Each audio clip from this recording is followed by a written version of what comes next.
Nelson，我見好多守門員咧，比賽前或者訓練前咧都會紮定手指，其實點樣先為之啱咧？係啊，朱豪作為守門員咧，成日都要接波撲波啦，咁其實對我哋嘅手指關節啊、韌帶咧係一個好大嘅壓力，有機會造成創傷嘅。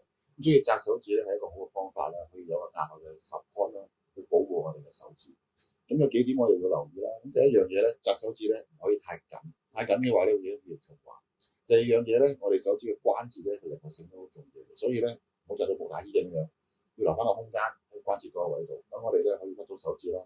例如我哋都要打手錘㗎嘛，咁有啲要補充翻嘅。咁啊，雖然紮手指可以有幫助啦，但係我哋平時嘅訓練啦、指力嘅訓練咧都好重要嘅，呢個先至係一個基本嚇。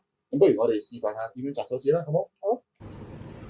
如果我哋要紮手指，當然用 taping 啦，長度大概係4倍手指嘅長度啦，關節有分最近手掌嘅關節、手指嘅第一節關節、手指嘅第二節關節，先由手指嘅底部黐起啦，然之後我哋用一個 X 咁樣跨過咗第一隻關節，然之後咧繞過第二個關節，第二個關節嗰度咧繞多個圈，之後咧就要調翻轉啦，打翻個 X 去翻第一個關節嗰度，之後咧就再喺底部嗰度咧黐一黐佢，咁就完成咗㗎啦。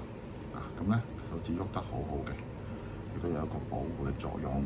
Dr. Nelson，我平時咧即係提倡完咧個喉嚨都會好痛喎。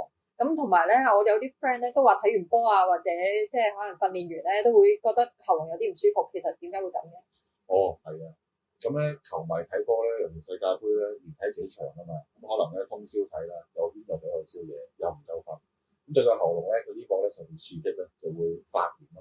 一般嚟講咧，唞幾日就冇事㗎啦，或者可以飲下蜜糖水啦，又或者咧就多啲休息，就等個身體可以復原啦。咁但係有情況之下咧，喉嚨痛咧可以係一個好嚴重嘅情況。